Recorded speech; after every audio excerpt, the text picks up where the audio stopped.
Սիրելի աշակերտներ, այսօր մենք միասին բացահայտելու ենք տիեզերքի ամենազարմանալի, ամենահետաքրքիր երևույթներից մեկը բնական ճառագայթաակտիվությունը։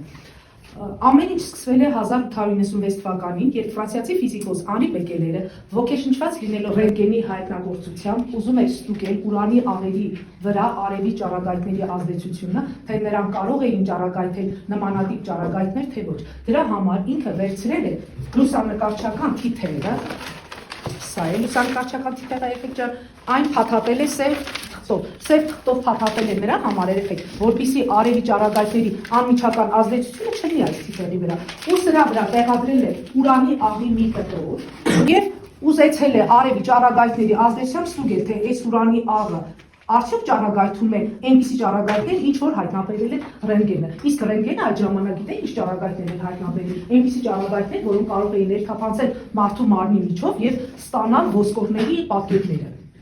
Այդ փորձ կատարելու օրը անպամած ա եղել եւ Բեկելերը չի կարողացել փորձը իրականացնել։ Դրա համար այս փորձանմուշը Բեկելերը թողել է իր սենյակի մութ դարակում եւ մի քանի օր անց, թե ինչ է հայտնաբերել Բեկելերը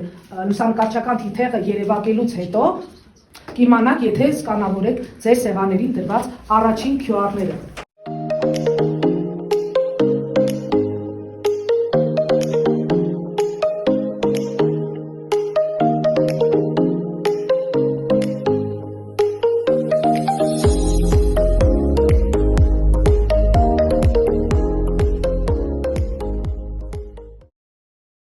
Հասկացա տեսանյութը դիտելուց երեխեք։ Ասա, արիվեր։ Կան բնության մեջ տարրեր, որոնք կարող են ինքնական ճառագայթներ արձակել։ Այդ ճառագայթները ո՞նք են երեխեք, ինչ ճառագայթներ են դրանք։ Ալֆա, բետա եւ գամմա ճառագայթները։ Ուրեմն բնության մեջ կան տարրեր, որոնք ինքնական միջուկից դուրս են արձակում այդ երեք տեսակի ճառագայթները։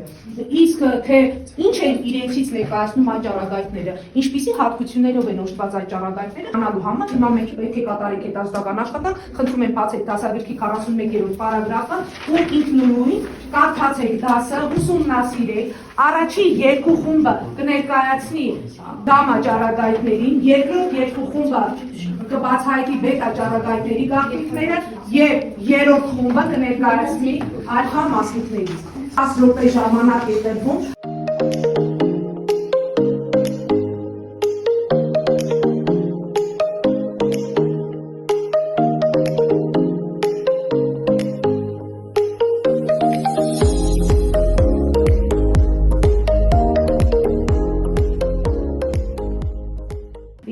Հաշվող հասկացություն կար այսօրվա մեր դասում, ով կաս մեր մասնասակերություն։ Հաշվող հասկացություններն են պատճառը եւ հետևանքը։ Պատճառը միջուկների անկայունությունն է, հետևանքը ինքնական ճառագայթումը եւ ալֆա բետա գամմա ճառագայթների առաջացումը։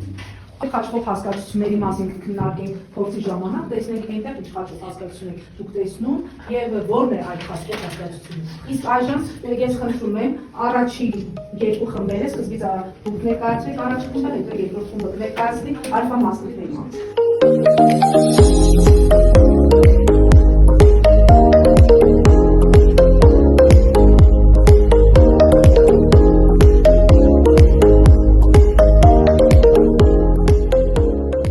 Որցի դուք տեսնեք, որ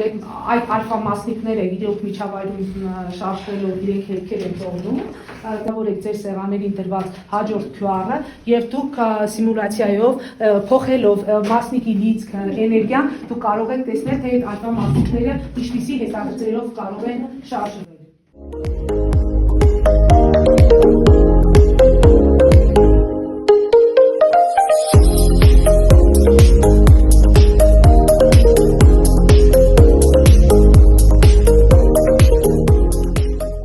Այժմ ժամանակն է, որ մենք տեղափոխվենք փորձասենյակ եւ կատարենք մեր փորձը, որպեսզի դուք մեր շրջապատում եղած անտեսանելի մասնիկների համար ստեղծեք թակարդներ, բռնեք այդ մասնիկներին եւ դուք ինքներդ համոզվեք, տեսնեք, որ մեր շրջապատում կան այն մասնիկները, որոնց մասին դուք այսօր սովորեցիք, խոսեցիք, ներկայացրեցիք։ Բայց մինչեւ փորձի կատարելը, ես ուզում եմ ներկայացնել բացառիկ լուսանկարներ, որոնք ես բերել եմ CERN-ից։ Դա է այդ մեծ լաբորատորիան, որը գտնվում է Ֆրանսիայի եւ Շվեյցարիայի սահմանին այդ լաբորատորիան ու երկու շրջաններից է կազմված, այս մեծ շրջանը, երեխեք երկարությունը 27 կիլոմետր է։ Այս փոքր շրջանում, տեսեք, ջրածնից անջատվում է պրոտոնը, դրվում է այս փոքր շրջանի մեջ եւ պրոտոնների փունջը սկսում է արագացվել։ Արագանում է մինչեւ լույսի արագության մոտիկ արագություններով։ Ու այդ փնջերին երկու հակառակ ուղղություններով, երեխեք ջան, ուղարկում են այս մեծ թունելի մեջ, որը գտնվում է ընդերքից 100 մետր խորության վրա։ Ինչի համար են սարքել գիտնականները այդ լաբորատորիան 100 մետր խորության վրա, որպեսզի դրսի ազդեցությունները չլինեն իրենց ուսումնասիրությունների վրա։ Այդ փնջերը երեխեք երկու զուգահեռ խողովակներ են գնում։ Այդ խողովակները ինչ որ կետերում հատվում են, խաչմերուկներ են լինում, եւ այդ խաչմերուկների վրա կառուցված են հսկայական դետեկտորները։ Դետեկտորները ինչ են, դրանք մեծ տեսախցիկներ են, որտեղ այդ խաչմերուկներում երկու տարբեր ուղություններով եկող ճառագայթները բախվում են իրար հետ ու արձակվում են, բախման արդյունքում արձակվում են նոր այլ մասնիկներ ու գրանցվում են այդ դետեկտորների կողմից։ Այս 27 կիլոմետրանոց երեխեք շրջանի վրա կառուցված են 4 դետեկտորներ, այդ 4 դետեկտորները յուրաքանչյուրը իր ուսումնասիրության նպատակը ունի։ Կոլայդերը կոչվում է LHC կոլայդեր, մեծ հադրոնային արագացուցիչ է կոչվում այդ լաբորատորիան։ Այդ եզերական տարածությունը լցված է անտեսանելի նյութով։ Եվ անտեսանելի նյութի փոքրագույն մասնիկը Հիգսի բոզոնն է, որը 2012 թվականին հայտնաբերվել է հենց CERN-ում այս լաբորատորիայում, որի մասին ես խոսեցի։ Այդ CERN-ում աշխատում են նաև հայ գիտնականները, որոնք մեծ ներդրում ունեն այդ ուսումնասիրությունների հետազոտությունների մեջ։ Ես եւս կցանկանամ, որ դուք ոգեշնչվեք այս իմ պատմածով եւ ձեր մեջ ցանկություն լինի, որպեսզի դուք կարողանաք հասնել CERN եւ մասնակցել այն մեծ հայտնագործություններին, որոնք կատարվում են CERN-ում։ Այս մյուս լուսանկարները երեխեք այն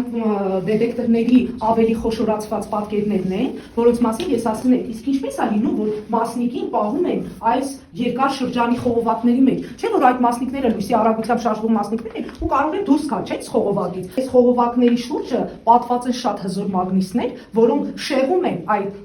խողովակների միջով շարժվող պրոտոնների հետագծերը, որովհետեւ նրանք դուրս չկան թունելից։ Ու անընդհատ ցած պտույտ կատարեն թունելի մեջ։ Չմոռանանք, մենք վերադառնալու ենք մեր կասասենյակ եւ դուք լրացնեք ելքի քարտերը ու մենք հասկանանք, թե ի վերջո այսօրվա դասից դուք ինչ հասկացաք եւ ինչ եք ուզենայիք նորից անդրադառնալ։ Ეხեք, հալ որ ես խոսեցի Հիգսի բոզոնի մասին, եւ կարճ, համառոտ ռեֆերատ ներկայացնեք մյուս դասին։ Մենք տեղափոխվենք մեր փոխասենյակ, որպեսզի մենք կատարենք մեր փորձը։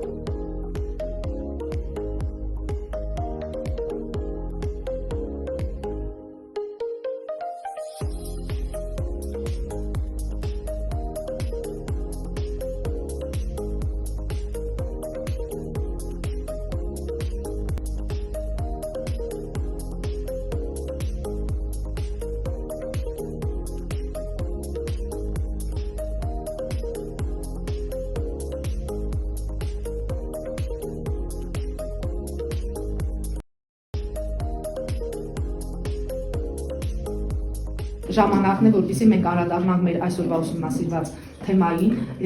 Ես ձեզ բաժանել եմ քարտեզի վրա գրված են մեր դասի գլխավոր գաղափարները։ Ձեր խնդիրն է ուսումնասիրել, առանձնացնել այդ գաղափարները ըստ իրենց կարևորության եւ առաջնահերթության եւ կառուցել գրատախտակին մեր այսօրվա դասի ադամանդե բուրգը։